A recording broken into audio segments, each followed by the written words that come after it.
All right, YouTube, back in the shop. Well, I got the left, the left spar and ribs turned upside down so I can drill. You gotta drill these holes out, but I also got to put in some rivets along the top. These top rivets here get put in. So I'll do that there. But today, as you guys can see, we're in the shop. I've got the ribs for the right side in. I'm gonna go ahead. I still got to put in all of the hinge brackets on and the torque tube bracket, but I went ahead and got all the ribs in the spar, and then what I'll do is I'll just pull out the ones that I need to work on for the day. So I've got, obviously I said I got to put the hinge bracket here, and the other one right down there. I got to fix this piece here.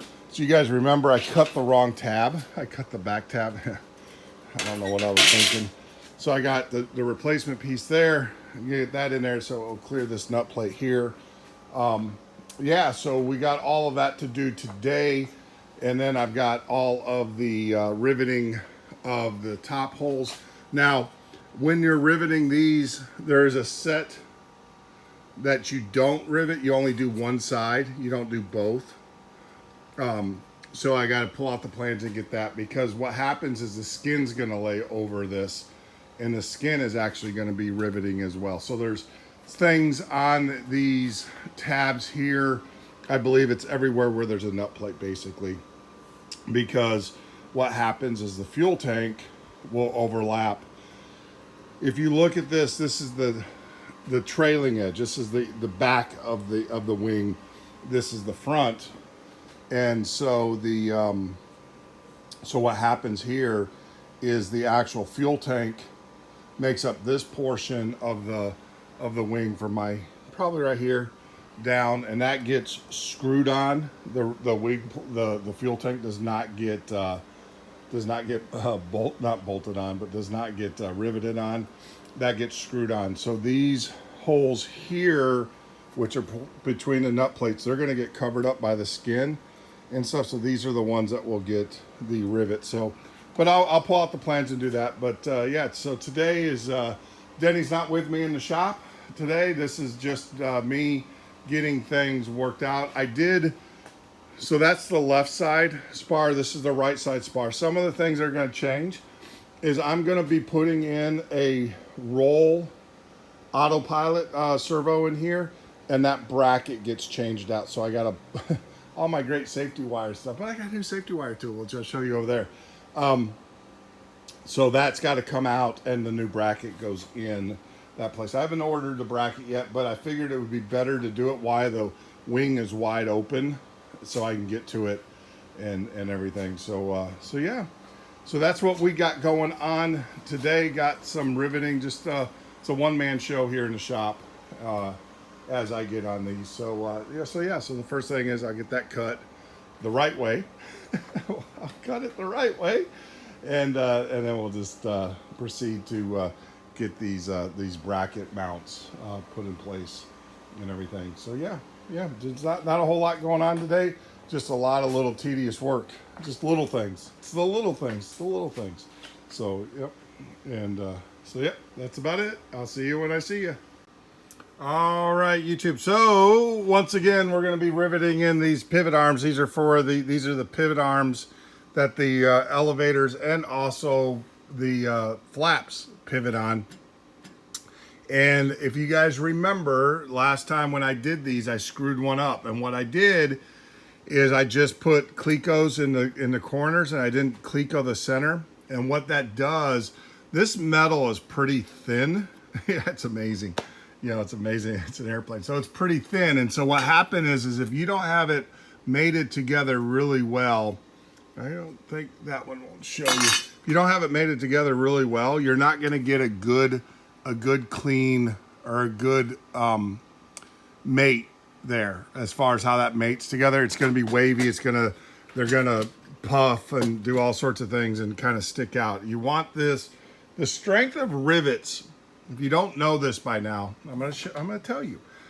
The strength, the reason why rivets are strong and the reason why they're used in aircraft manufacturing is rivets don't vibrate. When you squeeze them together, they fill the voids, but it doesn't vibrate. And vibration is what leads to metal fatigue. The constant vibration. You guys have done it, coat hanger, right? You bend it back and forth until it breaks, right? So same thing with this. So a rivet, its strength comes from the fact that the parts, the mating surfaces, are compressed together and they don't have room to vibrate. And so if you have a space or a gap between your pieces when you rivet, all you're gonna do is, you're gonna give it room to vibrate in. So it's very key that you Cleco these, and I found that out the hard way. You Cleco them together very tight, or what will happen, actually I do have a part here I can show you. What will happen is it will, see those lumps, they're not flat, so I didn't have them flat. So because of the pressure, it's going to try to fill that void, it's going to try to fill that space, and it's going to push. Maybe you see how far out it pushed on this and see how far out it pushed. And that's not good, because now the part, instead of sitting flat, is now raised above the part, and there's just no way of recovering from that. And then, you have fatigue. So it's very, very, very important that when you Cleco parts together, the goal is not just to hold the part together, but to eliminate the gaps, the spaces in between the parts. So I just wanted to share that with you guys. And everything. So I got 3 of these I got to do. So yeah. All right, YouTube, there you go. We got the got all of the support brackets on. We got everything drilled out. We got the grommet holes drilled on these 4 here. I'm gonna leave those open until I decide what I'm gonna do. But I definitely needed to get the holes drilled, the grommet holes here for the electrical wiring on these, because I won't be able to get a drill in there to get those. So I went ahead and got those done. Now on the left wing we have the pedostatic system, so it's actually got 2 grommets. On the right wing, I don't know, on the right wing, the only thing I got is the servo and the zip tips. So I don't know if that's gonna, just one set of grommets will work. To be honest with you, I'm more inclined anyways to run the wires, get the clips. Panduit makes a clip that goes in the lightning holes that hold the conduit. I'll probably end up doing that anyways. No need in drilling holes if you don't need to in your structure. Vans tells you to do that for your wiring, but we can do whatever we want, right? It's not within reason. So I don't know. I'll probably get the Panduit, or I'll do the quick locks and run the conduit inside the lightning holes. I think I'll probably be, but I went ahead and drilled these out because no party. I mean, no harm, no foul. That way I can't get my drill in those once those get riveted into those little spaces. So I went ahead and got those drilled out. And when I say those, the little black clips for running wires. So those are done. I've got the support on. This thing went a lot quicker than I expected. So maybe I'll get Denny. I don't know what he's doing today. It is Saturday. We were going to go fishing. Weather was supposed to blow in here. I see some cumulus clouds building and everything. So I don't know what he's doing today, but maybe I can get him in here and get him to help me get this at least riveted on, and then that way we can get going on the next phase of this. Now I still have to drill through the spar. There's bolts that go through the spar, and maybe I'll show that here in the plans, but each one of these gets a bolt, so I still have to drill through, but I don't want to drill those through until I actually get these top pieces here riveted on. And I had a great idea, but then after I did it, I was like, not so good. I got ahead of myself. I turned this rib or the spar down, and that's okay. The problem is I probably should have riveted these first before doing that. That will allow me to get access to these. But the thing is getting the squeezer in here won't be a problem, but on this side it will. So I'll probably just get Denny back here. Help me. I did this by myself. I don't want to do it again. Moving this spar by myself. It is heavy and it is more awkward than anything. I don't want to bend a rib or anything. So I'll get Denny back in here, have him help me set it back up. We'll just knock those out real quick and then proceed to rivet the rest of the ribs on. And then the only thing that'll be left for this section would be to drill those holes and to get those holes drilled and then get those bolts, nuts and bolts torqued down and everything. So I'm not going to, I was thinking about safety tying those, but Van said no need. So I'm just going to put the torque indicators on them and be done with it that way. Torque everything down. And yeah, you know, one of the things too when torquing these AN bolts, it's only 24 inch-pounds. About that. So yeah, you need a micro, and I think you guys saw me with this the other day. Let me see if I can find it. It's in one of these drawers. There it is. So yeah, so I set it up to about 24 inch-pounds. These are a bike. These are made for bikes. Yeah, I was shocked at how, you know, you don't really have to torque those, torque those AN bolts on these spars down a whole lot.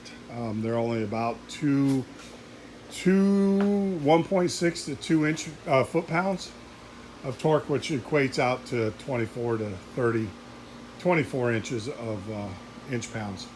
So yeah, so that's about it. And of course, I got that guy to deal with, but I'm still waiting for the part to come in from Dynon, the bracket. And like I said, in this wing here, what we're gonna put is, we got the zip tip, which is the light, the landing lights, wig-wag, all that stuff, position lights, beacon, all of that is gonna go in the zip tips.